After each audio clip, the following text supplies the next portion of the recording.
This purchase decision hierarchy gave us a hierarchy of decisions that a shopper makes or goes through while deciding what he wants to have, right?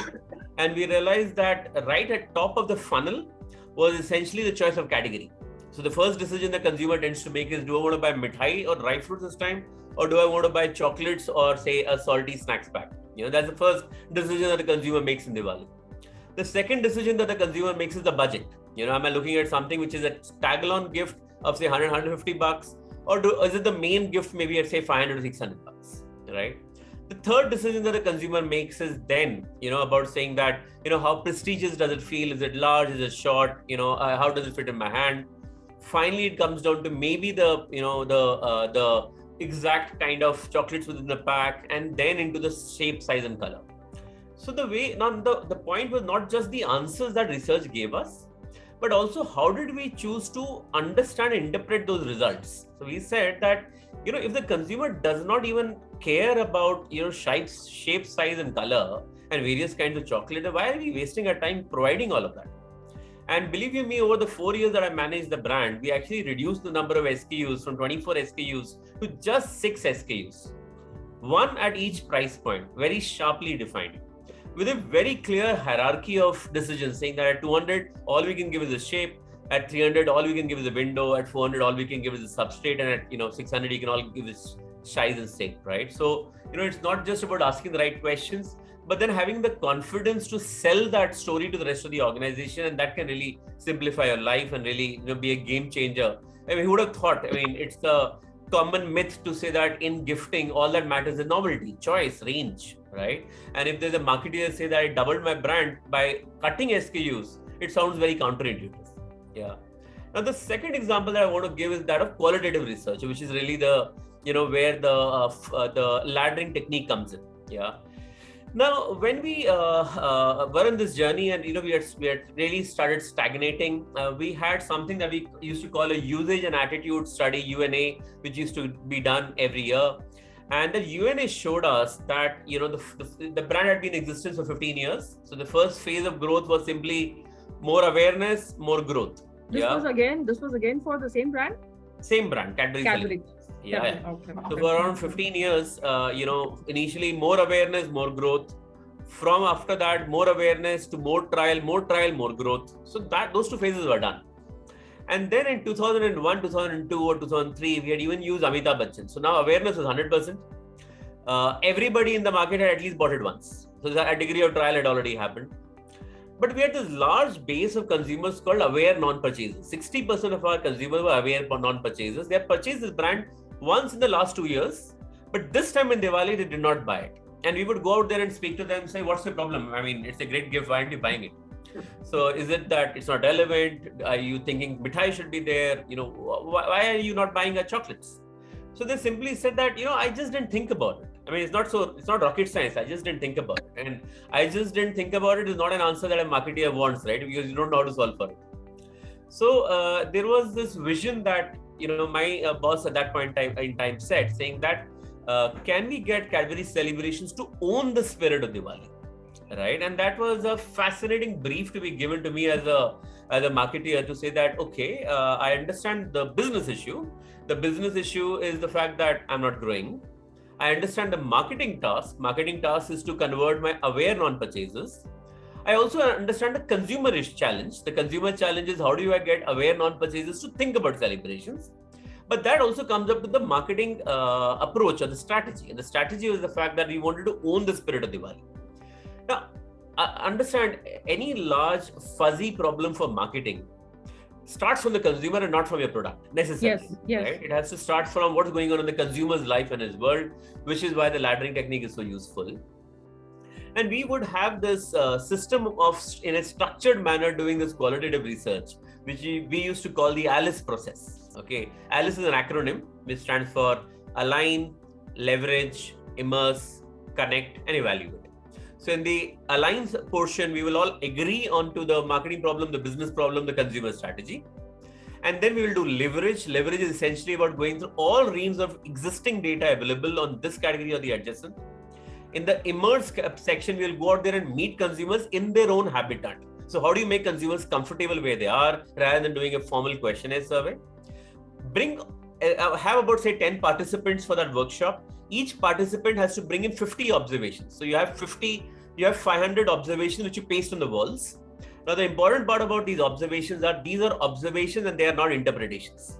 So they are exactly what you're seeing happening, what you're seeing the consumer do, what you've read about the consumer, what the consumer is saying. So it is a pure clean observation. And when you have 500 observations inside a conference room, it's almost as if we are standing inside the mind of the consumer. Everything the consumer thinks about is there on the wall. Yeah. And when you are sitting inside the mind of the consumer, then you need to clean that mind. So you have to put all those observations into groups of 25, 30 observations each. So you have patterns. So you find these behavioral patterns of saying that, these 25 observations are very similar.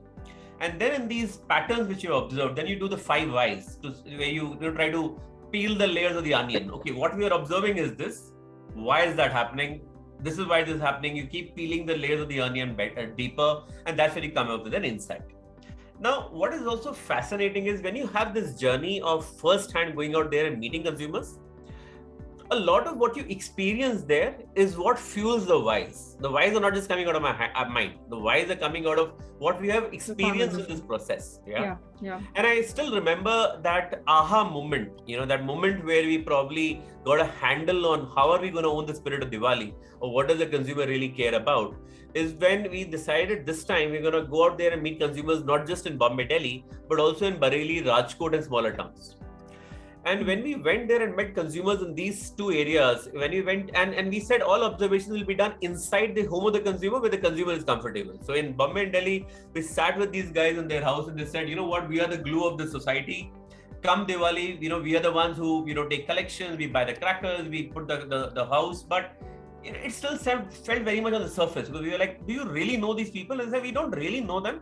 And we don't also have the time to know them. But in Diwali, we are the one who organizes them. Like, okay, great. And then when we went to Bareilly, right, now that was a completely different experience. Now we went to this duplex where there were 3 generations living together.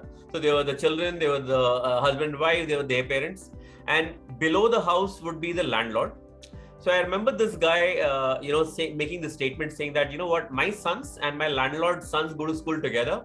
For the last 7 years, they've been going together. Everybody thinks they're brothers. But that kind of a societal glue, or that bond, society which is bond, right, does not exist in the metros. It's just not there, right? And we felt that's what Diwali is all about. Diwali is about rediscovering this bond. Diwali is about genuinely going out there and making somebody happy. Diwali is not about making a phone call and, keeping things on the surface, right? And it was this laddering technique, this insight, which helped us understand that the spirit of Diwali that celebration wants to own is the spirit of togetherness, a spirit of genuinely making somebody else very happy. And that led to a blockbuster campaign from Cadbury Celebrations, which holds true even today, which is "To is Diwali, aap kise khush karoge?" Where we said that an ordinary box of chocolates becomes or gets positioned as the most thoughtful gift out there, because we understand what the consumer is thinking, and we are not just trying to sell him a box of chocolates. So that is what I wanted to share. Right. Thanks a lot, Saurabh. Just one question. So how do you, these consumer panels, so like you said that you identified a house where you went and did that consumer immersion. So these are done through an agency, or do you do it in-house? Or how do you select these? Yeah, agency. So see, since if you realize, at the start of my strategy building, we had aligned on aware non-purchasers as a target segment. And we said, we want to find people who are aware of celebrations, probably have gifted it in the last 3 years, but they have not gifted it last year. So we had a very clear idea of who's the bullseye and what we wanted to shift. We also measured this journey over the next 4 years, and we actually broke down this aware non-purchases from 60% of the audience to around 30%. So from 55 to 45 to 30, over 3-4 years, we saw that shift happen. There was a very interesting article which I was reading some time ago. V.K. Korean, the founder of Amul. So he wanted to launch chocolates. And they did not have a proper research agency back then in 80s. So they hired an agency, I'm forgetting the name of that agency, and they said that we want to launch chocolate. Now there was a strong opposition from the politicians, because chocolate in those days was considered a luxury product. So there was a backlash from the politicians that you are going into the segment, whereas Amul or it stands for a different value proposition. So then they said that this is going to add value to my farmers. So let's go in that category. But they did not have any insight. So the agency did a very informal research in-house. And they spoke to about 50 people in the agency, and those 50 spoke to another 50. And the insight which came was that, okay, chocolate is something which I don't buy for myself. Chocolate is something which I would want to gift. So that is how that campaign started. It's a gift for someone you love. Yeah. In fact, I still remember the Amul chocolate covers way back in the day, where you had this gold colored cover with this one color of a green or a red. Or a red. Right. And that gold almost made it look like a gift rather than an ordinary treat, right? And I think the fact that, and that insight, or the fact that there are a lot of things as us value conscious Indians, we consider a luxury, and we don't buy directly from ourselves, but we might buy them for our children, is something that has been used across industries. For example, juices, the way a real juice talks about, don't have it yourself, but you can serve it to guests, so you can give it to your children. Even other other products like, say, cheese, right? A lot of these products are things that we don't consider as, I'm not going to buy this for myself, but I might buy it for my children because they deserve to be healthy. I might buy it to guests to sort of show off, and so on and so forth. So you're right, that's a very potent insight, and it goes back to the psyche of probably us as Indians. Yes. In fact, I just want to add one more point here to what you and Saurabh were discussing. Typically, if you look at chocolates, when I was growing up as a kid, we were told, because traditionally it is believed that chocolates are not good for your teeth. Okay, so we were actually told, "Ke beta zyada chocolate mat khao," right? And Cadbury's and those kind of chocolates were luxury. In fact, for quite some time, I was not aware that there is something called as Cadbury when I was a kid, right? And these chocolates used to possibly come to us only when somebody gives a gift, right? And those days used to be, Diwali days. That I've got a chocolate. So somewhere, this thought is also rooted in our traditional belief, and that is exactly what over the last possibly 10, 12 years, 20 years, a marketer has actually struggled with. What marketer has tried to do is, marketer has actually tried to shift these beliefs from what they were to what they are today. And another example could be, let's say, when Maggi was launched in India, right? Till that time, we never thought that Maggi can actually be an alternative to your snack, to your nashta, right? Yes. Because we always believed in traditional nashta. We always believed, our mothers always felt that my child must eat fresh food, right? So we always depended on traditional nashta. In South, they spoke about idlis and vada and sambar, dosas. Whereas here, in North, we spoke about maybe puri, bhaji, we spoke about poha, upma, right? And what marketing did for Maggi was basically they shifted that belief, because of course they very smartly said that, you probably, because we had already moved from probably a joint family to a nuclear family in most of the metros. Both husband and wife were working, and wife was always struggling for time, right? And they said that, look, you can prepare this snack, which is a healthy snack, in 2 minutes. And so what it did was it shifted the belief, and therefore ये insight क्यों जरूरी है? Insight इसलिए जरूरी है because insight will tell you what is the belief system. Saurabh was mentioning about the pattern, right?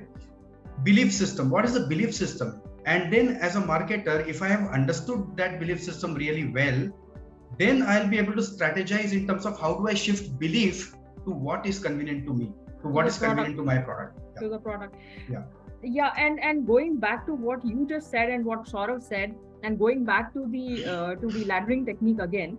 So these ACVs, or the attribute, consequences and values. So like you said, Saurabh, so there are so many FGDs which you conduct, and then there are UNA studies. So there are so many ACVs, right? If you choose a similar target segment, then the ACV, the attribute, consequence and the value, the attribute, consequence and value chains, the value which you get out of that entire chain, they're almost similar. Now, what we have learned is that out of these similar value chains, you pick up those value chains which are most relevant, or those value chains which can be taken to the next level. Now in HUL, and I'm sure in Cadbury's and Diageo also, and most of the brands which follow this structured approach, there is a golden gate criteria. The golden gate criteria of choosing the ACVs which will go to the next level. So let's say the first level is, so for example, there are two ways to look at it. One is that how differentiated you are and how relevant you are. So it's a matrix. So differentiation versus relevance. So if you are in a highly differentiated place and you are highly relevant, that is a market driving product, right? If you are not at all differentiated, but you are highly relevant, then it's a Me Too product. And if you are not at all differentiated, not at all relevant, then you should not be even thinking of going in that space. So this entire ACV, the consumer insights, we come to the ACVs. I'm just trying to relate the theory with the practical. You try to get these ACVs in place, and then there are golden gate criteria, and then you finally eventually come to the product or the conceptual stage where you shortlist 2 or 3 insights, you formulate concept cards, and then you take it to the consumer for testing again. And that is when you come to the product development stage. Is that how that moves, Saurabh? Yeah. So in fact, just as we did this laddering technique for Cadbury celebrations, and it helped us pitch it as a very thoughtful gift, in a similar exercise done a few years earlier, when we are trying to figure out, how do we become more special, and we realized then that Cadbury celebrations are seen as a relatively ordinary gift, not seen as a very premium gift, right? And we had the R&D teams in the room, we had the sales team, everybody in the room. And when we did this exercise with consumers, one attribute that kept coming up again and again and again and again was dry fruits. Consumers kept saying that dry fruits are very premium, chocolates are okay, mithai is okay. And then one of the R&D guys said that, I can solve this. I mean, if you want, you can just create this range of celebrations product called Celebrations Rich Dry Fruit, where on existing Latti's line, we'll just take some dry fruits, we'll coat them with chocolate, and you add them as an add-on to your range. And that, launch of Cadbury Rich Dry Fruit collection, which eventually became the face of the range, actually came up from that workshop. And when we said that, okay, we know where we want to go and what is the value we want to give to the consumer, can it be delivered by the addition of an attribute? And that's something that we actually practiced and really worked very well for us. So basically, after you, so it's a theory again, marrying the practical bit. So similar thing. So after you got these insights, then you got together in a room, you huddled, and then you brainstormed, and then you eventually shortlisted 1 or 2. So for example, dry fruits came out of that entire discussion, and then you eventually took that to the next level. Absolutely. Right. So are there any other, so this was on chocolates, we had a good discussion. Do you want to give an example from Diageo maybe? Because that might also be of interest to our listeners. So, if you guys go to the market right now and you look at a new, set of SKUs in the modern trade, what you'll find very interesting is that Black Dog, then VAT 69 and Black and White actually have these really snazzy hip flasks, and you'll find them all in the alcohol retail right now. Yeah. Now this innovation actually came out of a global study which said that scotches are becoming boring. They're not becoming aspirational anymore for the millennials, because the millennials say we want to do it our way. Yeah. And which is why American whiskey had been really taking off. A Jack Daniels and a Jim Beam had been really taking off, and for the last decade almost has been outstripping the growth of Scotch. Because Scotch follows an old world narrative of progress. I will tell you what you should do, follow these paths, follow these, sort of rigid rituals. And which is where a simple attribute or an SKU solution emerged to say that these hip flasks can look really cool. They can look really new age. They look like mobile phones. They look like, and they've got fun colors. The white of a Black and White looks really nice. It is very snazzy. You can just put it in your pocket, just like I said, a mobile phone, right? And that solution, which led to this new SKU, actually not only got us incremental business, but also played a big role in shifting the belief of the overall brands for the consumer. If consumers felt that, if Scotch can do this, maybe it is not my granddad's drink. So it's often, very interesting when you try to deeply understand the consumer, you get these insights out. You can get these ideas either for activation, advertising, or innovation, which is about, linking fresh attributes to your offer, which sort of, impact the imagery and the consumer's behavior around it. So here also similar to what you did with Cadbury's. So here also was a similar structured approach followed for insights? So this was actually a global project. And while India also executed it, and we had also been exploring similar kind of insights, but this was done through a global workshop of understanding youth codes and youth behaviors across the world. So it was done across multiple countries. They tried to see what are the habits and behaviors of consumers, which is really going on. There was research data over 6 or 8 countries with a lot of quantitative and qualitative data, followed by a lot of workshopping. And what I've often seen, what leads breakthrough results is if you don't keep quant and qual aside. When you marry them together and you have a quant leg which gives you a set of actionable insights, and you have a qual leg which helps you go behind those insights as to why this is working, what can we do about it, and do brainstorming and workshopping, that's when magic really emerges. Right. So Vikesh, what is your take on this entire discussion? I think it's a fantastic conversation that we've had. Some wonderful points came from both our guests today. I stand enlightened. I personally found I've been taking a lot of notes as well. So very interesting. And I remember there was this point that was mentioned in the beginning that. A lot of these customer insights can also vary depending on the type of customer and the geography or the cultural context, right? And I recall there was an interview of Mr. Sunil Alag, who was the managing director of Britannia, some time back, where he mentioned that Indian customer is like a tortoise. You have to really cajole him to come out of his shell and tell you what he needs, and then make him try your product. So I think the fact that both quantitative and qualitative techniques are required in conjunction, and that's where the magic happens, is the most critical insight.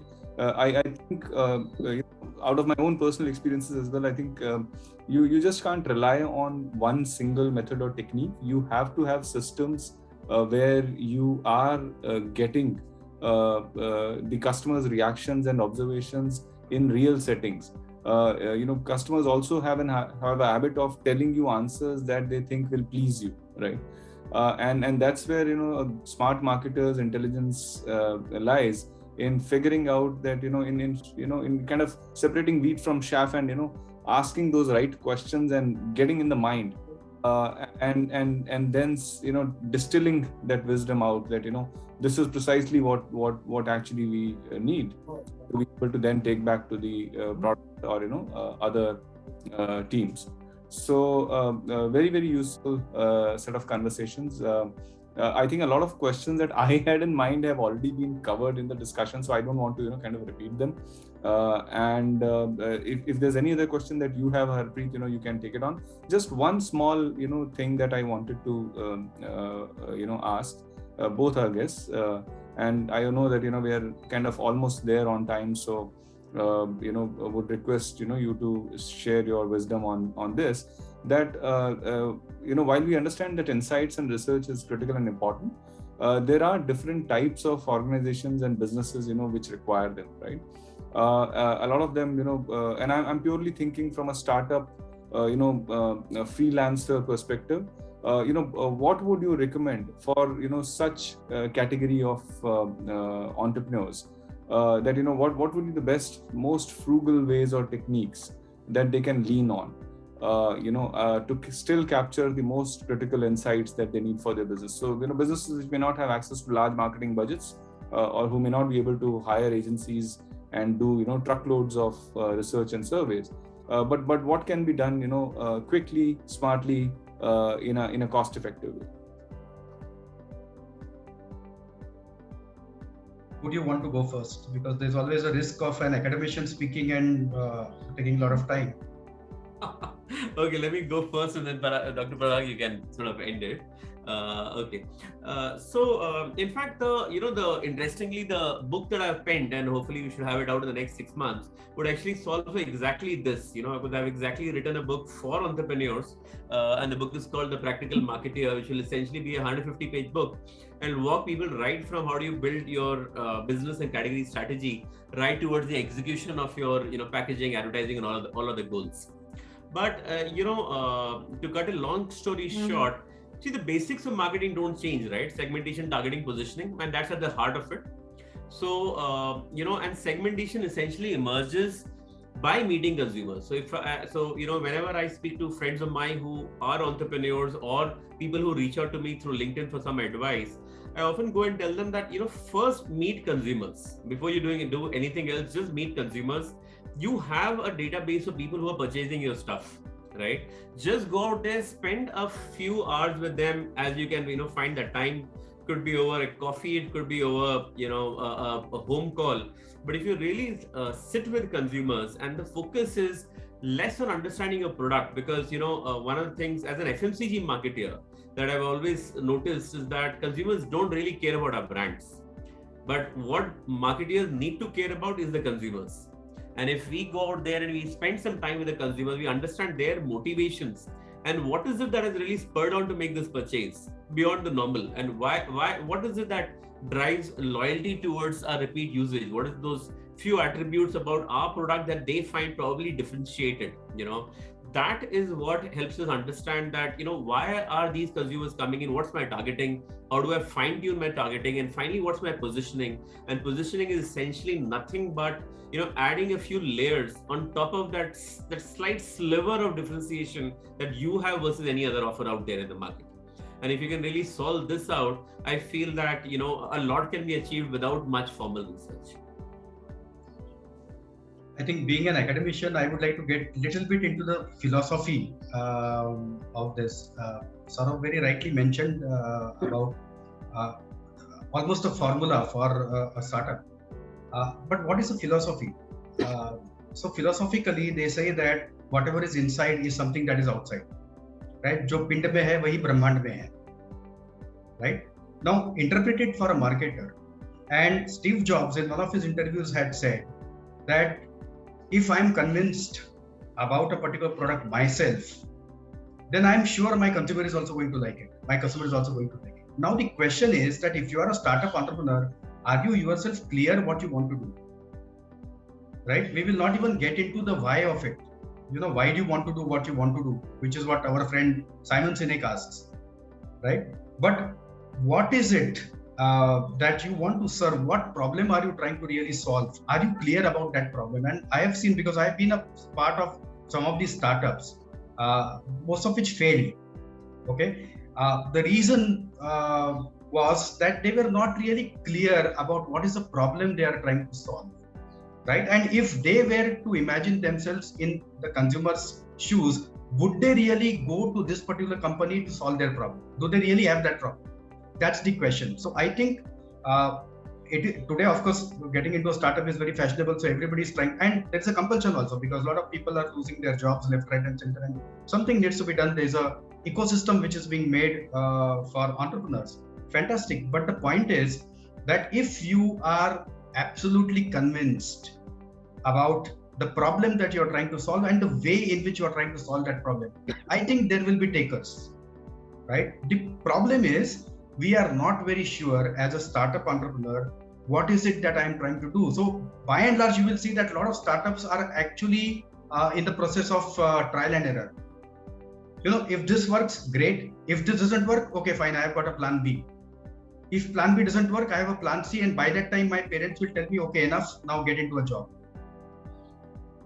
Right? So I feel, this is the philosophical part of what Saurabh was trying to say. But coming back again, I think there are enough examples for us to know that if you have really been able to define that problem well, and if you have really been able to find out a solution. And again, when we look at a solution, one of the mistakes that we tend to make is we do not get into the consumer's shoes while thinking about a solution. we think solution from our pedestal, right? We think what is convenient to us, and that's where we go wrong. I think as an entrepreneur, it's very important for you to know your consumer, and that's what I think Saurabh was mentioning, that you need to go to him. You need to understand with the consumer, understand what the consumer wants. Imagine yourself in his shoes. Not even imagine, get into the consumer's shoes. And this is where I think every marketer has to bring in the aspect of design thinking, because design thinking fundamentally speaks about from the consumer point of view. So I think, just to sum up, this is what I would like to state. I can't resist but just add just a little bit to what you just said. I know I actually did a workshop recently with a startup called Conversite, and I penned those top 10 learnings on LinkedIn. So the first learning that I put out there was exactly what you just said, which is founders know what their product is, and if you were to ask them to describe their product, they can describe in deep technical detail. But the solve is not in that. The solve is not knowing what a product is. Solve is being able to describe in your client's language or your consumer's language that what is the job that it does. And if you can do that, if you can describe in the client or your consumer's language what is the job that your solution does, that's when the sort of the piece starts coming together. So both of you, I think, the beautiful aspect is we began the conversation from here. We began the conversation from that we need to understand the why. We need to understand the why, and we need to formulate the right questions to come to the right answers. And to get the right questions and get the right answers, it's very important to know the consumers. So to any successful business or to any successful venture, it is very important that we know the consumers in and out. We develop these consumer insights because they will be required for product development, they will be required for pricing, they will be required for promotion, and they will be required for placement. So the key to all 4 P's is through consumer research and insights. Well summed up. Awesome. Excellent. So I think we can go on and on, because I belong to this consumer insights field, and I have a lot of questions. In fact, I had a question to ask Saurabh that Britannia is a Me Too product. How do you ensure that you stay afloat? But then that would mean that we will have this conversation another half an hour stretched. Yeah, we'll need a couple of 10 hours, I think. We should have over beer, so we should all catch up over beer and then figure it out. And I'll also have a philosophy for it. Yeah. Right. Maybe Harpreet, we can think of a part 2 for for the same section, and the same guest. Maybe we can come back again, after a couple of weeks. Sure. Because the field is also evolving, right? So we've not even talked about the analytics, the psycho, analysis. There's a lot of technology role play coming in. So I think the social listening bit. But that is also very important. Yes. So we can perhaps this would require one more session perhaps. But so if the guests agree to that. Yeah, in a few weeks, why not? As long as you are allowing us to speak, it's okay. So that's the consumer insight, that Yes. the guests should be allowed to speak on. It's a platform for us to express ourselves. Right. Fantastic. So because the insight is that host should talk less and the guest should have to talk. I've done my best there, I guess. There's a strong learning out there. So that's a learning for me that. No, but since you come from the field, it's natural for you to kind of share your insights, and which are very useful. So but thank you so much, Dr. Amin and Saurabh, for such wonderful guests. Like I said, a wonderful set of learnings. I'm sure when we broadcast this, there will be a lot of professionals who will benefit from this, and I guess they may also come back with some questions. We'll figure out that how do we deal with that. Perhaps we can have a Q&A session later on, at some point in time. But really delighted to be here with both of you today. Thanks to Harpreet once again for kickstarting this.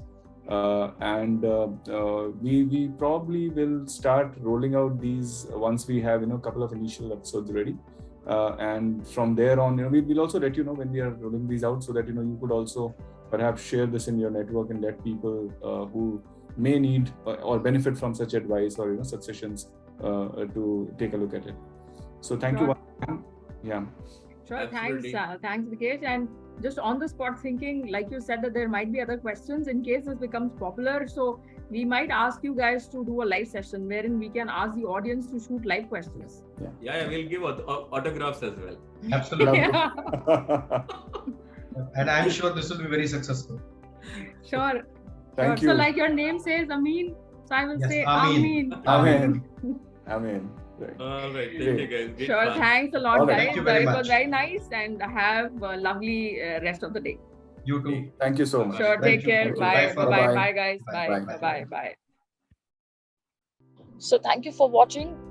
This brings us to the end of episode 1, season 1. This was part 2. Part 1 was released sometime earlier. In case you are interested to know what happened in part 1, then I have mentioned the link in the copy in the post itself. So you can click on that and watch that part.